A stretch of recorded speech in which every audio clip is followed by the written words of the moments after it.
So without further ado, I'm going to hand it over to Beth, who will take the reins here and talk you through her latest research. Thanks, Beth. Hi, everybody. Good evening.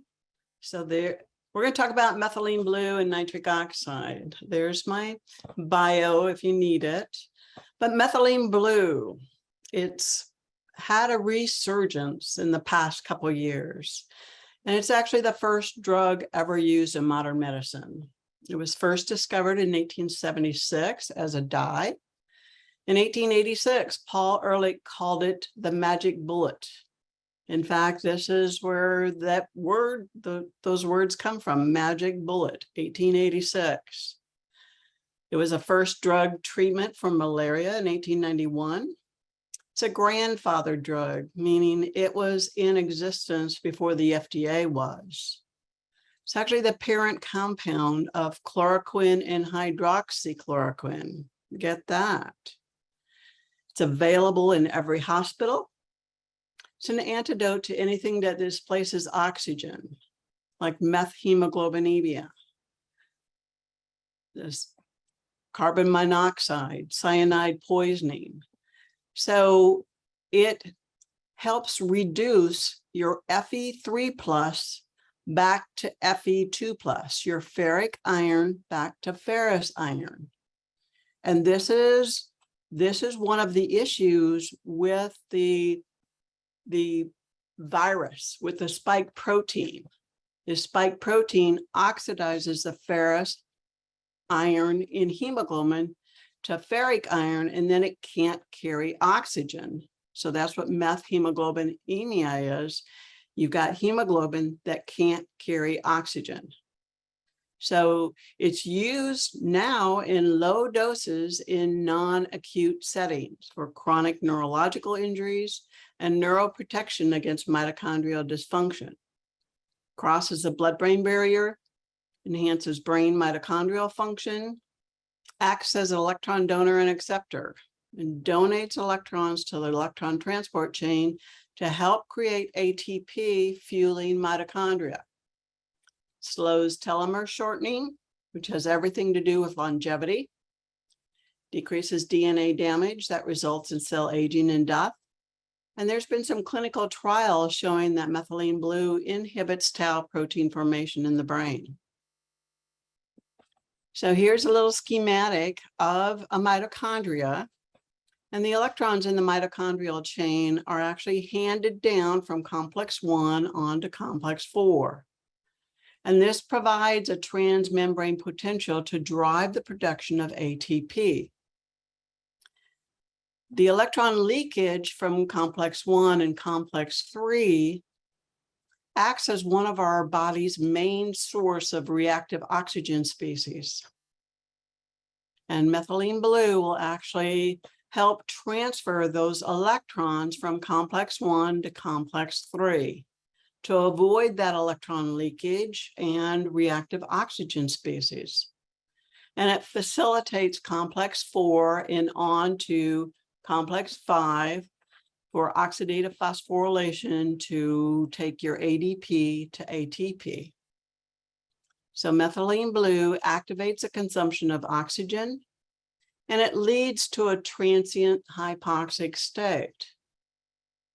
But complex 4, cytochrome C oxidase, can actually morph into a nitrite reductase enzyme to help reduce that nitrite to nitric oxide to improve blood flow, oxygen, and glucose delivery. So that electron transport chain is coupled with that phosphorylation on the complex 5, which helps take your ADP to ATP.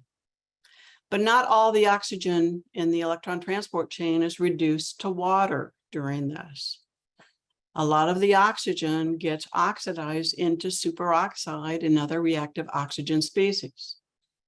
So once again, that mitochondria is one of our main sources of reactive oxygen species in the body.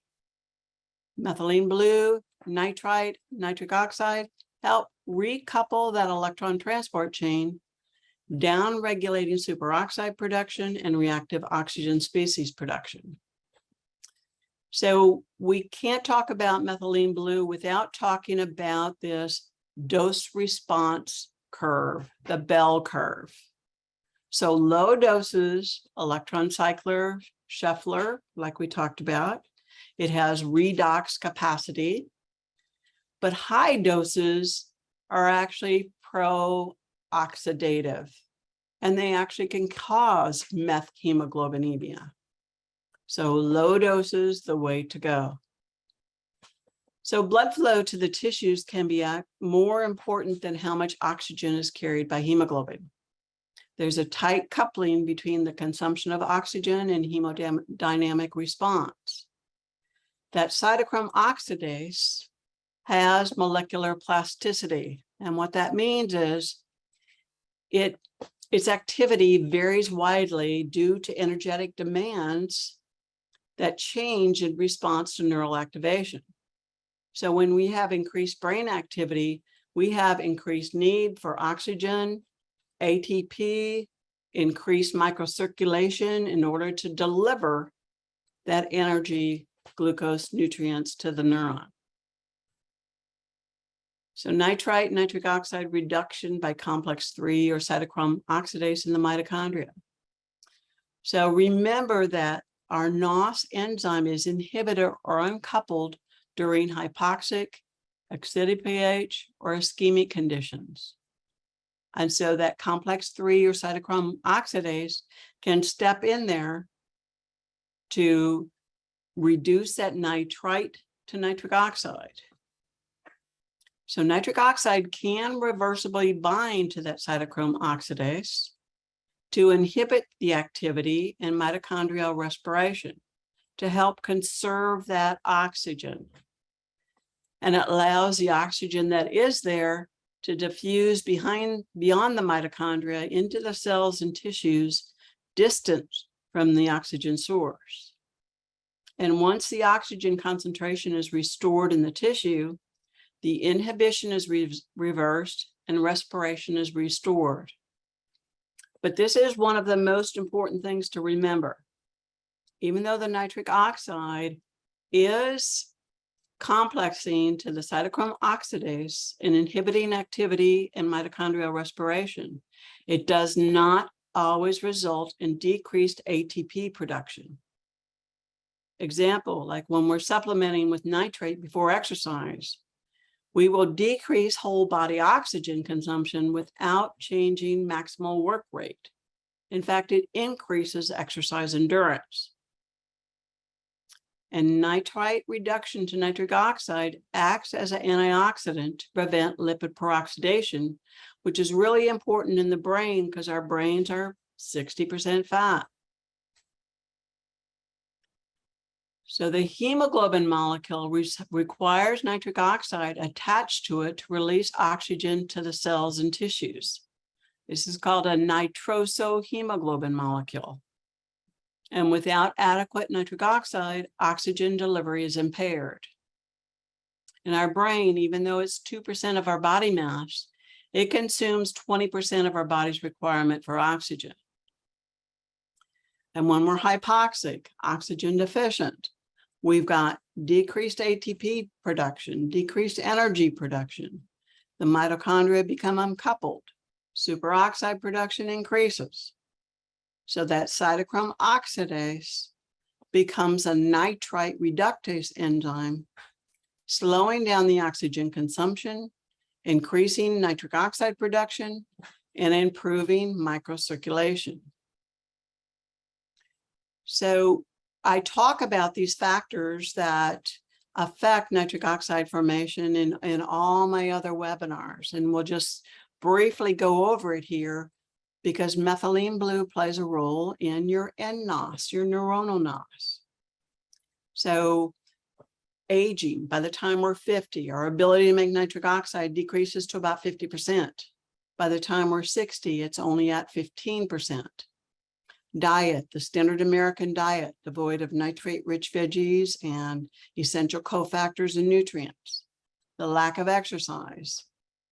Medications, antibiotics, antifungals, SSRI antidepressants, birth control pills, NSAIDs. PPIs interfere with the production of nitric oxide through both pathways, through both the NOS pathway and the nitrate to nitrite to nitric oxide pathway. EMFs increase oxidative stress. Oxidative stress uncouples that NOS enzyme. And when NOS is uncoupled, it becomes a superoxide generator, not a nitric oxide producer. Pollution, glyphosate, genetics, and not just your NOS SNPs. Anything that might increase oxidative stress, your SOD SNPs, catalase SNPs, HFE SNPs, anything that interferes with the production of BH4, your MTA, your QDPR, your DHFR. If you have any MTHFR SNPs, which 40% of us do, you are by definition nitric oxide deficient because you can't make your BH4. And the big one, stress. Stress uncouples that NOS enzyme. Nitrate helps increase the production of BH4, tetrahydrobiopterin, which helps recouple that NOS enzyme. Nitrate increases the activity of SOD and catalase, decreasing your free radicals and oxidative stress. So nitrate increases your nitric oxide directly by supporting the nitrate to nitrite to nitric oxide pathway, helps to recouple that NOS. It decreases reactive oxygen species and oxidative stress. So this talks about how the methylene blue accumulates in neurons that have high energy demands and are being active. So methylene blue enhances the electron transport chain and modulates NOS to produce nitric oxide. And this acts as a second messenger and regulates cytochrome oxidase activity.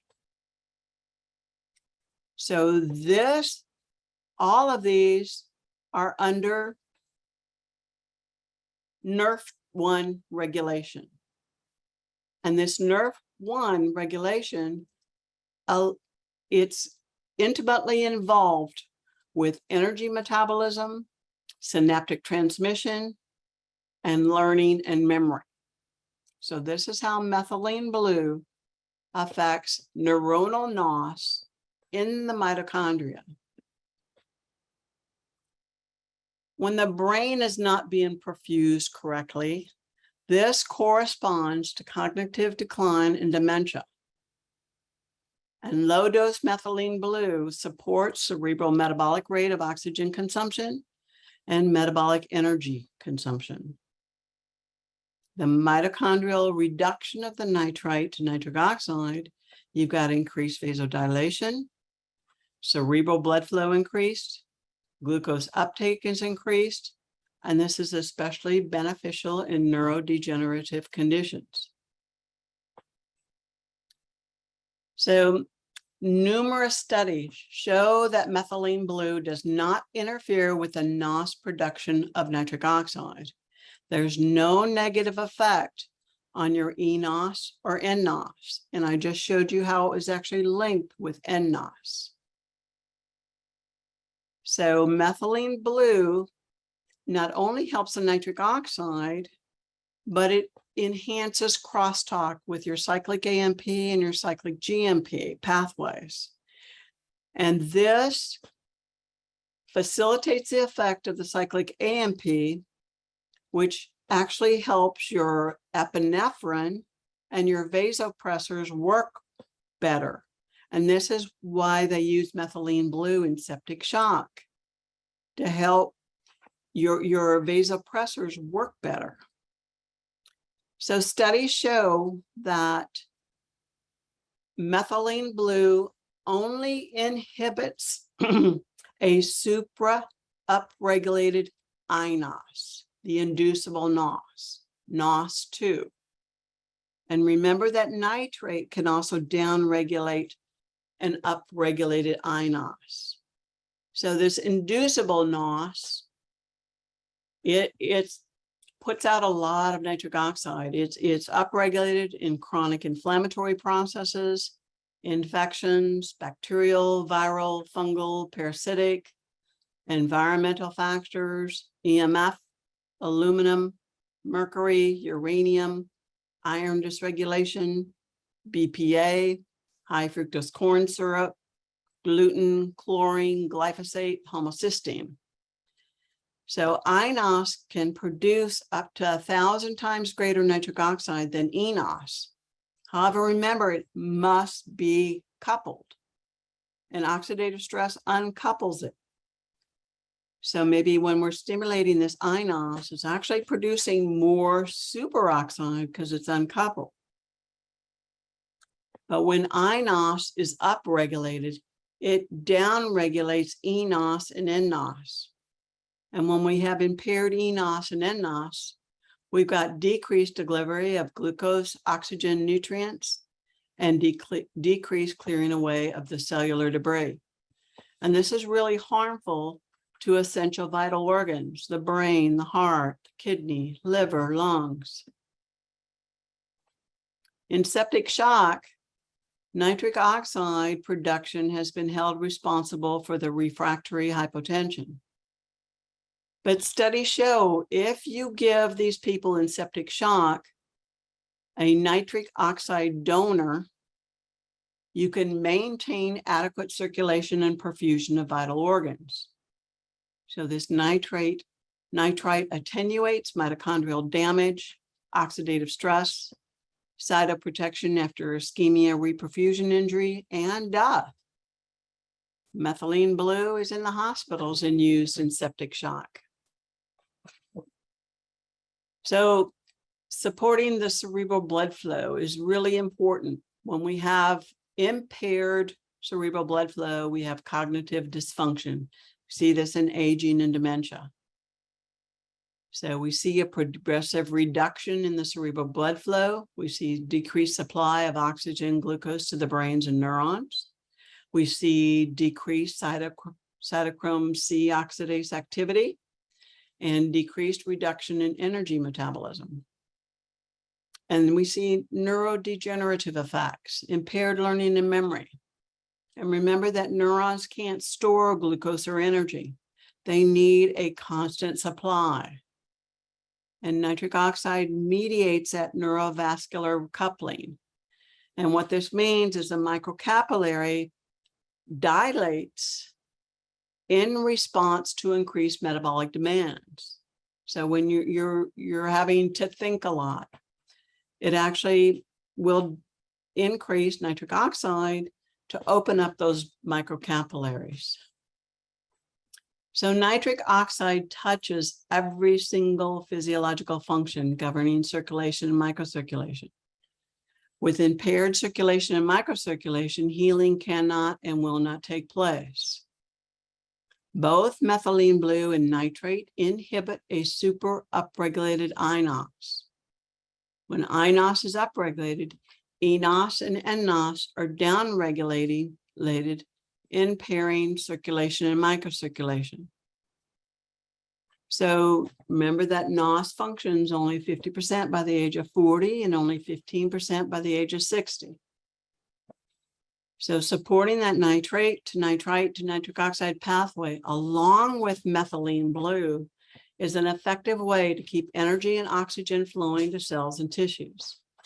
It's essential for healthy longevity and cognition.